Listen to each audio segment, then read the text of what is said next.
في الحزام الاخضر النهارده كام؟ 27/2/2016. الشغل ده اتزرع السنه اللي فاتت في الحزام الاخضر في اخر الصيف. الراجل صاحب المزرعه مش عايز يقطع وليه حق طبعا، لكن انا غصب عني عشان عايز اربي خشب لازم اقطع. تمام. ده الجدر اللي على وش الارض ده جدر اللي هو الجذور الفرعيه، الجدر الرئيسي اهو. ما دام قشر كده يبقى انا عندي بدايات عفن جذور. ما دام قشر بسهوله يبقى انا عندي بدايات عفن جذور. فجبت له انا معايا ازازه اسمها ماكسيم اكس عشان يرش بيها. حلو كده. كبريتات النحاس اللي هي كبريتات نحاس. لا عفن الجذور اللي هو الماكسيم اكس. كبريتات النحاس اللي انا جبته لحضرتك ده عشان انا بقى مقطع. انا بعلم للراجل وهو بيقطع. اقطع يا باشا. طبعا هو ادي البراعم كلها. طبعا المفروض البراعم دي من اول 4. المفروض من اول 4. احنا النهارده 26/2. الله اكبر. عشان كده بقول لكم في مصر النمو احسن من اي مكان تاني. 4 و5 و6 و7 و8 و9 في اي مكان تاني ال6 اشهر دول. ما شاء الله. احنا عندنا من شهر 2 يعني احنا من اول فبراير او من نص فبراير برعمت. ايوه صحيح. لو احنا سيبناها كده تبقى شجره سينا. كل دي براعم وكل دي افرع.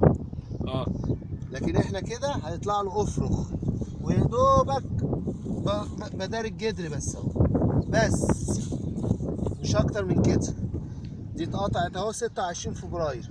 ان شاء الله ان شاء الله اسبوع بالكتير وهيلاقيها نبتت. ساعتها هتنبت وتطلع عود عدل. عود واحد فقط. ولو طلعت 3-4 اعواد هنقي اقوى واحد وادخن واحد واشيل الباقي. واعدل واحد. هم كلهم عادلين هي بتطلع عدله. بس انا هنقي اقرب واحد للقديم وهو ده هيبقى اقوى واحد واشيل الايه ممكن يطلع لي 2-3 هشيلهم. يعني انت قصدك مش هيطلع الساق كمان، ده يطلع من الجوه. انا قاصص عشان يطلع من الجدر اللي الناس زعلانه. هات يا سيد حضرتك ده طالع من الساق. انا ممكن اشيل ده كله. ايوه اهو وهو مقطع لك هنا مثلا واسيب ده. بس ده طالع من الساق. طالع من الساق بياخد الغذاء في اللحاق بس. فهيطلع اضعف ضعيف وهيطلع مش عدل قوي بس هيعدل نفسه. ولو طلع السنه دي 2-3 متر اللي هيطلع من الجدر ده هيطلع ال5 متر. ما شاء الله. فانا مش عايز يطلع من الساق. دي الكلمه اللي الناس بتزعل مني. طبعا مفيش حاجه اسمها مجوفه ومخوخه.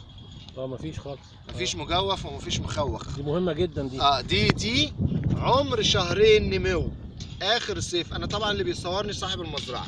طبعا. لو انا كذاب في كلمه يقول انا كذاب. لا صدقت وهم الكاذبون. احنا هنرش النهارده بالنحاس. هنرشه على الكتف على الظهر. هترش لي كل الجروح دي. خلص ترش الجروح دي بس. وتروي وقت بقى ما تروي هتروي بالمكسيم. يبقى احنا هنرش بالنحاس عشان الجروح وهنروي بالمكسيم. والتسميد بقى يا باشمهندس؟ التسميد بعد اسبوع بالظبط. انا هديك البرنامج النهارده بعد اسبوع من النهارده. ادي ميه عاديه وادي ميه بالمكسيم وبعد اسبوع بالظبط اروي بالبرنامج اللي هديهولك. ما شاء الله لا قوه الا بالله. كام في المية غايب يا باشمهندس اشرف؟ نعم. كام في المية في المزرعه دي غايب؟ اللي اتحط في الارض؟ ايوه. لا من اللي زرعناه ونجح. انت ادرى بقى. شوف كام في المية غاب عنه. ما شاء الله. بص حضرتك بس حساسه. الشتله اول ما بتنزل لو نزلت صح انسى. ما فيش شتله حساسه. الشتله النوع لازم حاجه مهمه جدا وجيده جدا. طبعا. لازم زراعه انسجه. لازم صنف بولونيا عربي. ايوه. هو المعدل وراثيا للاجواء الحاره وللوطن العربي. صحيح. كشتله هتطلع عينك وعيني وحصل. وانت حضرتك جبت تربي وتعبت معاك في التربيه. بس خدت عشان كده انا السنه دي مش هنغلط الغلطه اللي عشان كده السنه دي انا مصمم ادي الناس الشتله متربيه جاهزه. ده افضل حاجه عشان نسبه مش هتعدي. عشان برضه حد يقول لي انت بتغلي انت بتعمل. انا السنه دي بديها لك متربيه جاهزه. بالظبط. ما بديهالكش في قصريه 10 زي السنه اللي فاتت وطول 10 سم.